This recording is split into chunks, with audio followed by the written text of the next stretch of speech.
KPBS On Demand is supported by Splatero, helping homeowners pay for home improvements by offering streamlined access to your home's equity with no additional monthly payments or new debt. Splatero provides a lump sum payment in exchange for a share of your home's future value. Pre-qualification available at splatero.com. Good morning, I'm Debbie Cruz. It's Tuesday, December 12th. How the temporary closure of PedWest is impacting businesses in San Ysidro. More on that next. But first, let's do the headlines. An 8-year ban on separating migrant families at the border is now in effect. A San Diego federal judge gave final approval to a settlement on Friday that bans the practice. The lawsuit was filed in 2018 by the ACLU to block the Trump administration's zero-tolerance policy, which separated undocumented parents from their children when they attempted to cross into the U.S. The settlement also offers aid to those affected by the policy, including helping them obtain asylum, work permits, housing assistance, and help in locating and reunifying separated family members. Single-family home sales fell by more than 17% last month compared to October. Sales of condos and townhomes were 15% lower, too. That's according to data released this week by the San Diego Association of Realtors. But even though sales were down, prices were still up. The median price of a single-family home is $980,000. That's more than 11% higher than a year ago. San Diego Association of Realtors President Frank Powell said multiple factors play a role in the drop in home sales right now, but he said it's typical for this time of year. So the average person looking for a house right now is really geared towards the slowdown of the season, being, Christmas and New Year's and family coming in to visit and, getting ready for the kids to be off of school, those people who do have children. And the combination is not unheard of that it slows down the market during, November, December. Powell said based on previous cycles of real estate, there's more activity during the spring and summer months. Some of the highest tides of the year are expected to hit the county's coastal areas starting today. The National Weather Service says king tides will surge through Friday. King tides can reach up to 7 feet. The big waves are expected to return near Christmas from December 24th through the 27th. From KPBS, you're listening to San Diego News Now. Stay with me for more of the local news you need.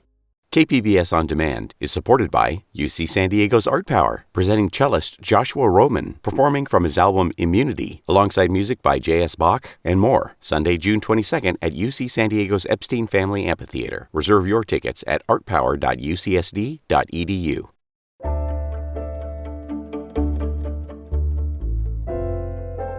Last weekend marked the beginning of the temporary closure of the pedestrian border crossing called PedWest. Reporter Matt Hoffman says businesses in San Ysidro are feeling the pinch during what is typically the busy holiday season. They close it, we can see just right away everything go down the business. Blocks away from the U.S.-Mexico border, Carol and Shoes owner Olivia Campos says PedWest's closure was felt right away. This Saturday and Sunday, we are waiting for customers and we don't see customers. Customs and Border Protection officials say they needed to temporarily close PedWest in order to redirect staff following increasing numbers of migrant crossings. PedWest was closed for nearly 3 years during the pandemic, and it reopened in January. But then it was shuttered temporarily again this September, and now again during one of the busiest times of the year for local businesses, holiday shopping season. It's bad for everybody, not only in San Ysidro, Chula Vista, National City, everywhere is the same thing. CBP officials say they will provide updates on the temporary closure when they can. Matt Hoffman, KPBS News. Operations have been back to normal at Tri-City Medical Center for a few weeks, but it's still feeling the effects of a cyber attack last month. North County reporter Jacob Ayers says now it appears some patient data has been posted online. Just days ago, a cybersecurity expert posted on social media that an extortion operation called Inc. Ransom announced it had records stolen from Tri-City Medical Center and reportedly posted some on the dark web. The post included proof in the form of 8 pages, presumably taken from Tri-City during the digital attack, according to cybersecurity expert Nicholas Behar. We're seeing them post things like patient authorization forms, financial records, and they're going to contain things like name, phone number, but we're not certain if they access any of the electronic medical records. We reached out to Tri-City, but they did not respond in time to a request for an interview or statement on the matter. Currently, there is no indication on the extent of the Tri-City records in the attacker's possession. Jacob Ayer, KPBS News.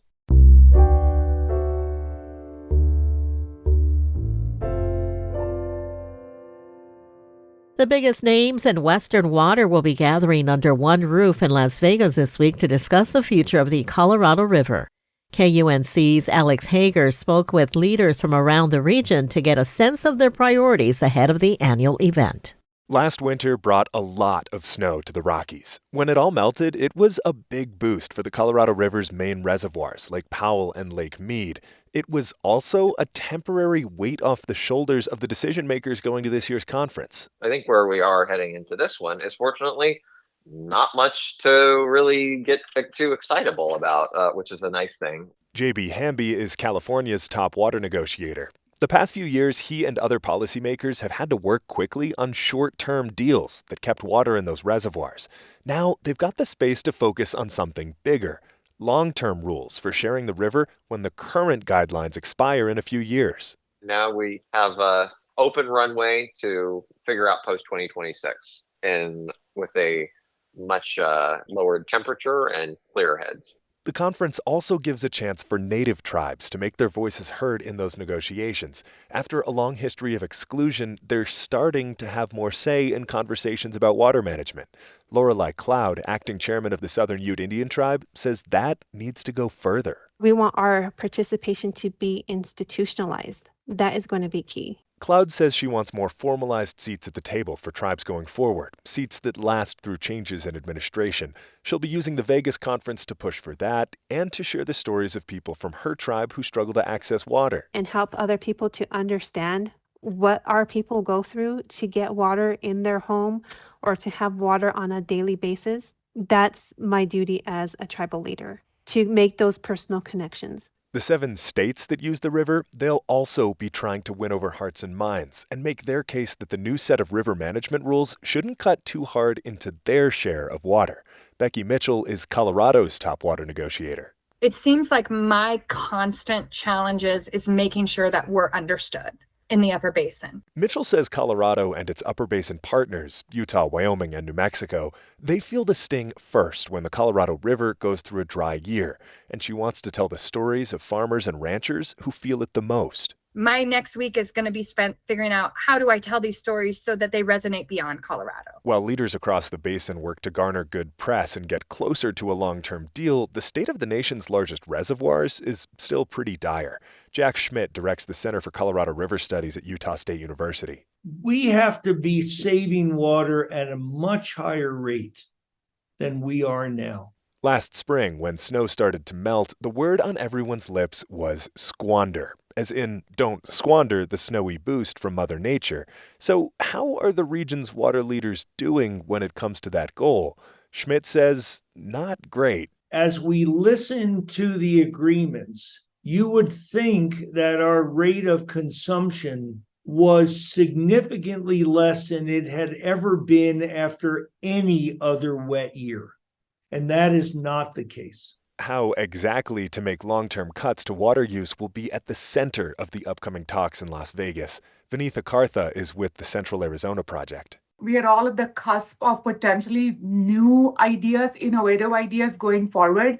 Kartha says that could mean new ways of measuring how much water's in the river or distributing cutbacks. Whatever ideas shape the next set of river guidelines, she says, it'll take everyone pitching in. I always tell my kids many hands make light work. It's the same thing here. Even in the middle of contentious talks with no clear solution, Kartha says she's optimistic because pretty much everyone agrees on the scale of the problem. Climate change is shrinking supply, and the people in charge need to cut back on demand. I'm Alex Hager. This story is part of ongoing coverage of the Colorado River produced by KUNC and supported by the Walton Family Foundation.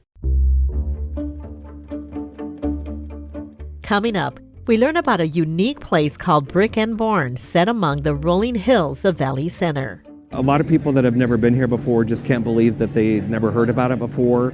What makes this place so special, including a connection to Betty Crocker and more, just after the break.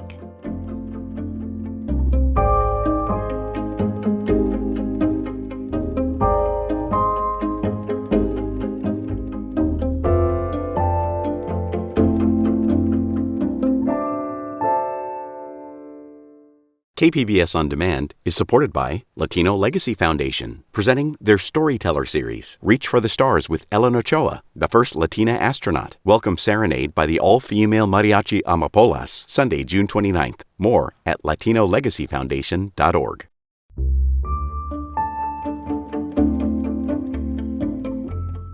A holiday gift drive at the La Jolla Country Day School is bringing hope to a season shadowed by war and religious conflict in the Middle East.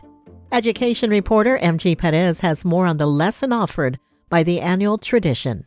We kind of do a mix of both. We always celebrate Hanukkah. We always celebrate Christmas. 16-year-old Jack Tobel is a junior at La Jolla Country Day School. He is also a volunteer this week for Country Day's annual Giving Tree Project. Lip balm, insulated water bottle, wallet. There is a lesson of compassion happening over the next couple of days on campus as gifts are donated and wrapped by staff, students, and their families for delivery to children in foster care and low-income communities. I think right now it's just a good idea to think about what you have in such a privileged life. 1 billion people in this world go without having electricity and safe, drinkable water. By Wednesday, the Giving Tree Project expects to have gifts for more than 400 children, from infants to teenagers. MG Perez, KPBS News.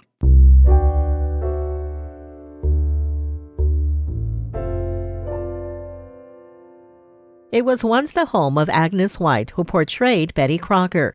But reporter John Carroll tells us that's only part of why a 9-acre property in the rolling hills of Valley Center is so special. It's a busy scene off Miller Road in Valley Center. Holiday music and the sound of food truck generators fill the air. Hundreds of people have come from all over Southern California and beyond to experience Brick and Barn. What is Brick and Barn?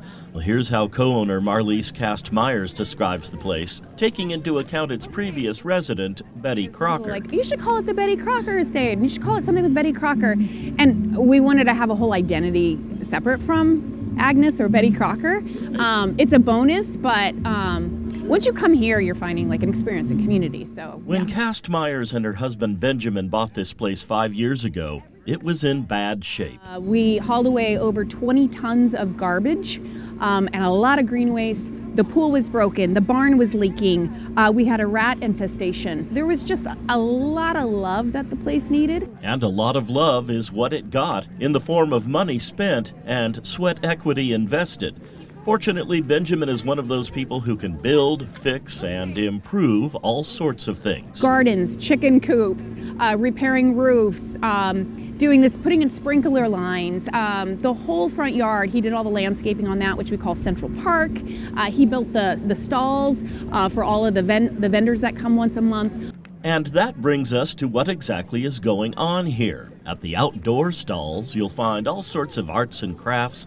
There's an apothecary and plenty of temptations for the tummy, homemade jams and jellies, fresh-baked bread, and other baked goodies. A lot of people that have never been here before just can't believe that they never heard about it before, and they can't believe what they found. That's Harold Cook. He's managed Brick and Barn since the beginning. I think it's really like community. People love to come and hang out. We have customers that come every month, and they'll come early, get a coffee, they'll shop a little, they'll come out front, they'll sit and chat, then they'll eat lunch, and then they'll shop some more.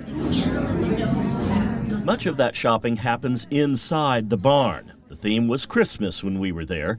People were packed in, strolling the aisles, occasionally bumping into the wind chimes, discovering all sorts of seasonal delights, things you probably wouldn't see anywhere else.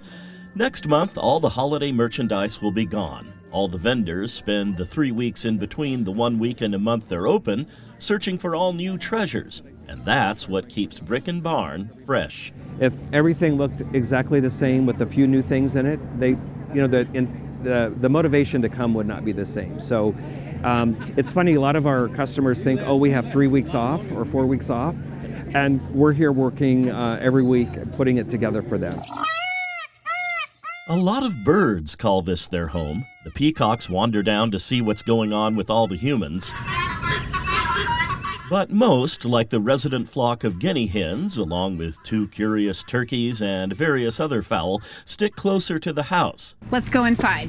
Cast Myers invites us into the 2-story brick home, constructed in the late 1800s. You're gonna love it. I know I will. You ready? Marlise and Benjamin have, as she says, restored, not renovated, the place. Carpet was ripped up. On the stairs, they found a drawer built into the staircase that no one had seen for decades.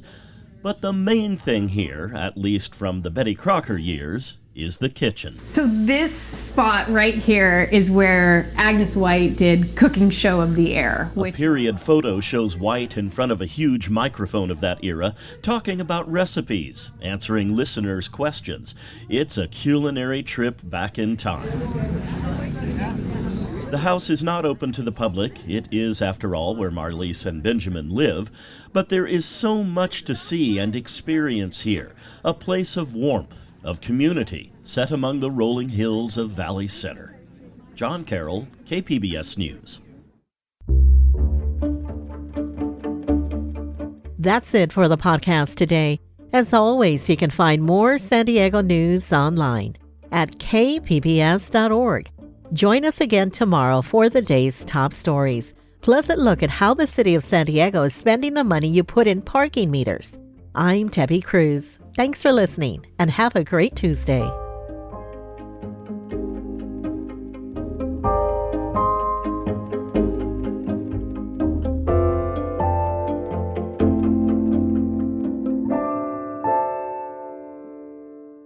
KPBS On Demand is supported by the San Diego County Toyota dealers, presenting a new 2025 Tundra designed to combine performance and comfort with up to 437 horsepower and 10-speed automatic transmission. See your Toyota dealer. The San Diego County Toyota dealers. We make it easy.